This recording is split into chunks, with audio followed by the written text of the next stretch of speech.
I decided to reply to you with a video, and I'll show you how to import equations and symbols into a discussion post. So here I am, ready to reply to a discussion post. I'm going to look over in the top right of the discussion editor, and when you click on the triple dots, it's going to open up some more palettes for editing your discussion.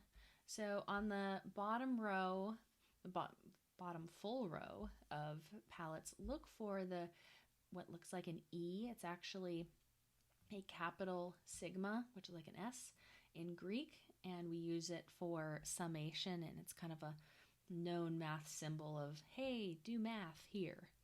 If you click on the down arrow next to it, there's a couple of different ways how to input equations into a discussion post. Some of them are more screen reader friendly than others, like LaTeX is pretty screen reader friendly. If you need to do chemistry equations, you have that there. MathML is also possible. I tend to use the graphical equation. It is more user friendly, but the problem is that the word graphical, it's going to turn your symbols into a picture so that it isn't very screen reader friendly, but it's easier for you to write it together. So that's kind of a trade-off. Let's click on graphical equation. All right, I get an input box that shows up above. Let me drag it back down into view here. So insert equation. There's a couple of things I want to point out to you where you can find your symbols, and they're all based on these different tabs across the top. So this first window shows you where you can do some subscripts, like if you need to say P, I just typed in a P, and then I'm going to use my cursor. I can put a subscript of a 1, and then I can move my cursor over again to be kind of done with the input. If I use my left and right arrows, I can bounce back kind of into this box and put in my subscripts.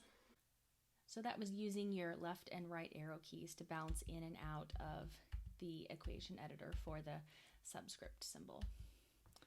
And then you can add some spaces to move on to your next item.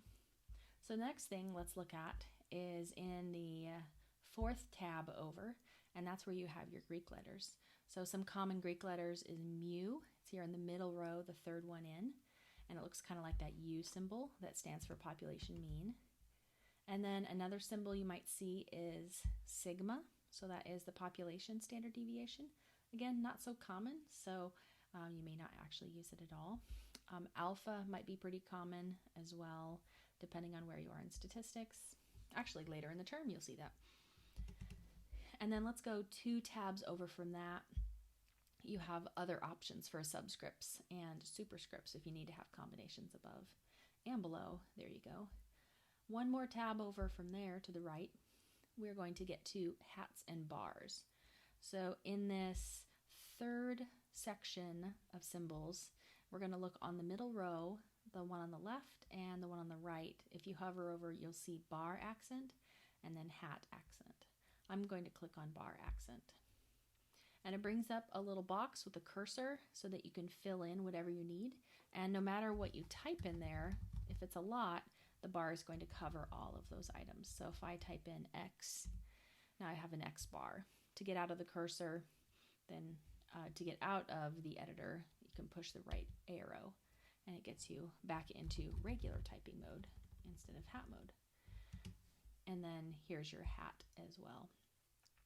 So we can type in, let's say a P. We'll work with proportions later on in the term, so that'll be our P hat. And then the nice thing about even inside the editor is you can copy and paste. So I just dragged and copied or selected this P hat, and I can push Control C or Command C to copy, and then I can push Velcro, so Command V or Control V, and I can paste the P hat anywhere I need it.